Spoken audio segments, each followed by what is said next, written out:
Máfia dos concursos. 4 pessoas são presas e outras 16 levadas para depor em esquema de fraude em provas no DF.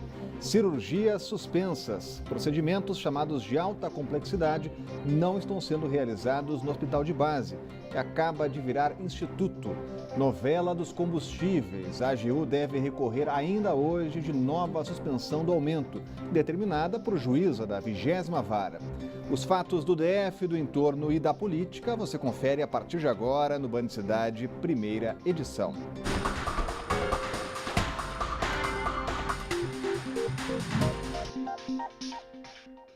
Olá, muito boa tarde a você. A máfia dos concursos volta a agir em Brasília. A organização criminosa conseguia furar a fila e emitir até diploma de curso superior se fosse preciso. Vamos direto à repórter Érica Blaine, que acompanhou toda a movimentação na Polícia Civil nesta manhã. Traz mais informações. Boa tarde, Érica. Olá, boa tarde, Orengo. Boa tarde a todos. Pois é, 4 pessoas foram presas preventivamente nessa manhã. Entre elas, uma é um velho conhecido da polícia, o Hélio Ortiz. Ele havia sido preso em 2005, justamente pelo mesmo motivo: fraudar concursos públicos. Isso aqui com o delegado que estava à frente dessa operação, que apenas começou, não é mesmo, delegado Bruno? Sim, apenas começou. Estamos há 4 meses e pretendemos estender essa investigação aí até conseguirmos angariar o máximo de elementos que comprovam, né, a atuação da organização criminosa.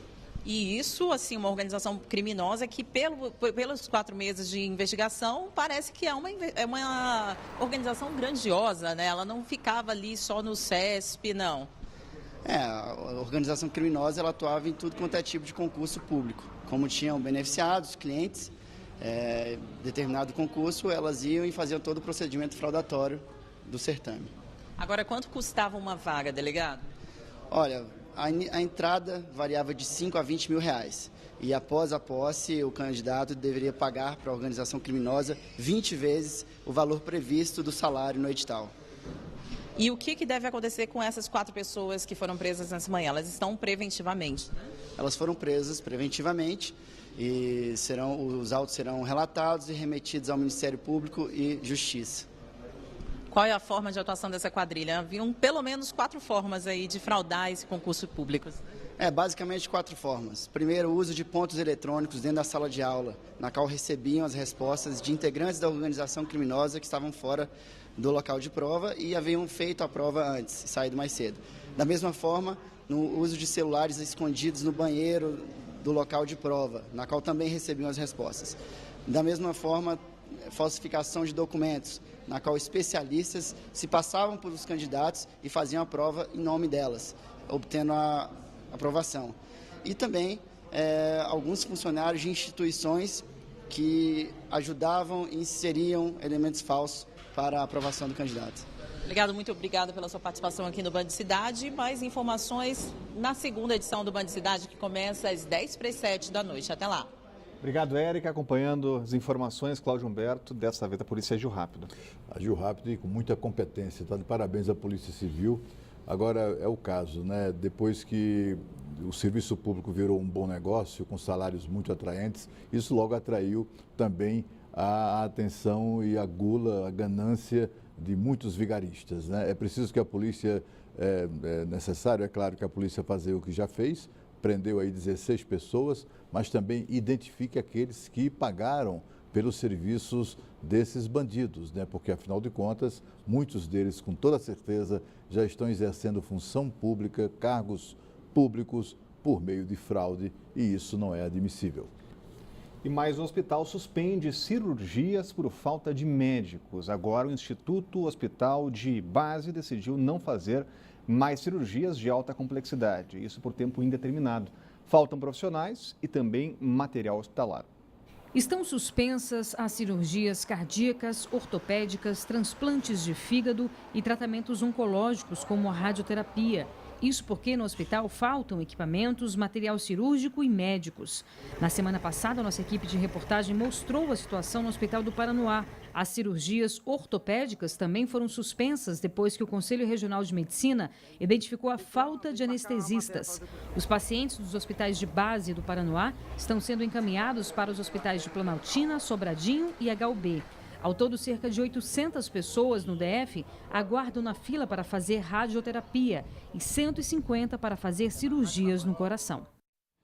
Em nota, a Secretaria de Saúde confirmou que o hospital de base não está fazendo cirurgias, mas garantiu que o Instituto de Cardiologia e o Hospital Universitário vão dar conta dos atendimentos. Com a transformação do base em instituto, a previsão é de que novos profissionais sejam contratados em até 6 meses, normalizando parte do serviço. Cláudio Humberto, mais um reflexo aí da falta de recursos do governo, que prepara agora um pacote aí, né? Exatamente. Olha, a anestesia ou anestesiologistas, né, é uma das mais graves carências da saúde pública aqui do Distrito Federal, junto com pediatria, por exemplo. É de fato muito sério tudo isso que está acontecendo e acontece por uma simples razão: o GDF quebrou.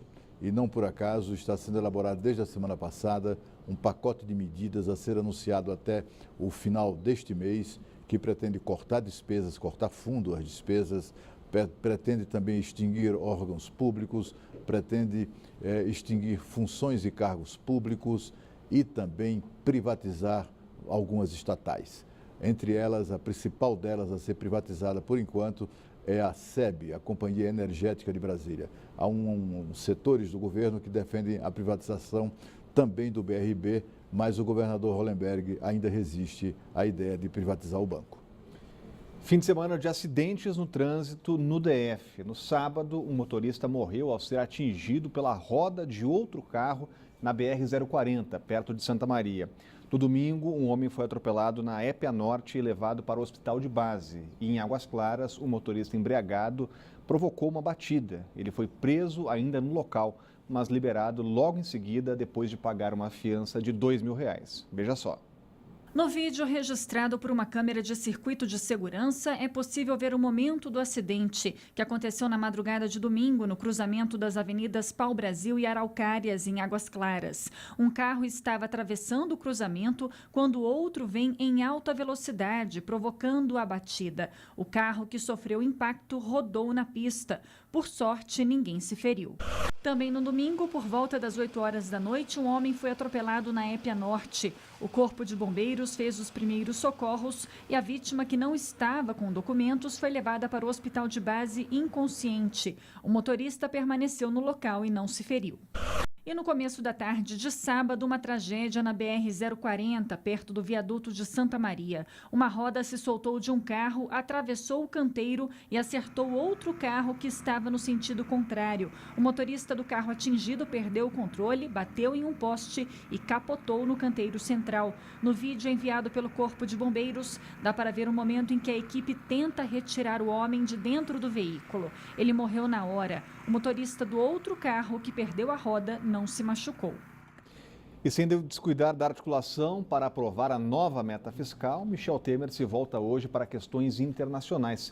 O presidente recebe o presidente do Paraguai, Horácio Cartes. Na pauta, a crise da Venezuela e o crime organizado, um problema na fronteira entre os dois países. Vamos ao vivo com a Renata Dourado, que acompanha. Muito boa tarde, Renata. Esse tema da fronteira aí é importante, né?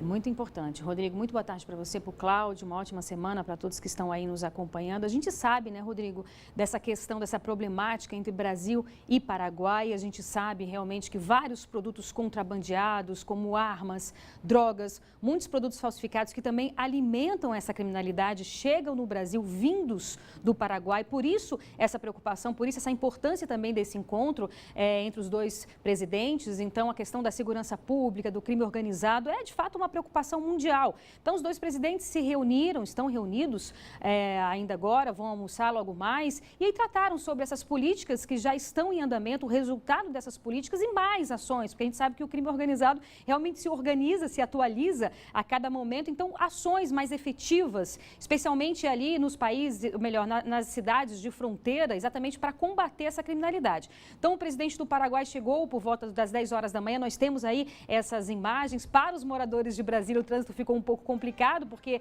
a área central ali, boa parte foi interditada. Então, você vê aí essas imagens. Um outro tema também muito importante é a questão da Venezuela. A gente lembra aqui que os países que integram o Mercosul decidiram suspender os direitos políticos da Venezuela. Isso porque, na avaliação do bloco, o presidente Nicolás Maduro não vem respeitando a democracia, também não vem respeitando, não vem cumprindo as obrigações assumidas dentro do próprio Mercosul. Então, é um outro assunto bastante importante a ser discutido aí. A gente lembra aqui que o Brasil assume temporariamente a presidência do bloco do Mercosul. No ano que vem, essa bola vai ser passada exatamente para o presidente do Paraguai, então ele também vai assumir temporariamente. Fora as relações comerciais entre os dois países, no ano passado foi aí movimentado mais de 3 bilhões e meio de dólares entre Brasil e Paraguai. O Brasil é o país que mais consome os produtos do Paraguai. Pra você ter ideia, nos últimos 3 anos, 80 empresas brasileiras também se instalaram no Paraguai, melhorando, portanto, a economia também do Brasil. Então é isso,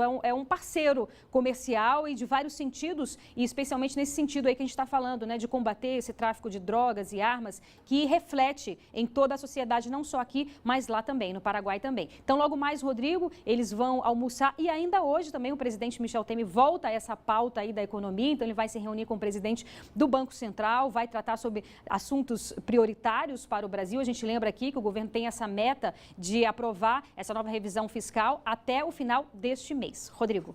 Obrigado, Renata. Continua acompanhando a agenda do presidente do Paraguai.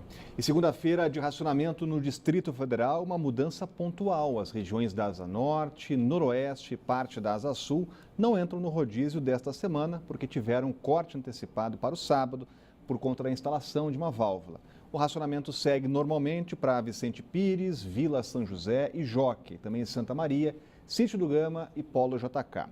O cronograma completo está no site caesb.df.gov.br.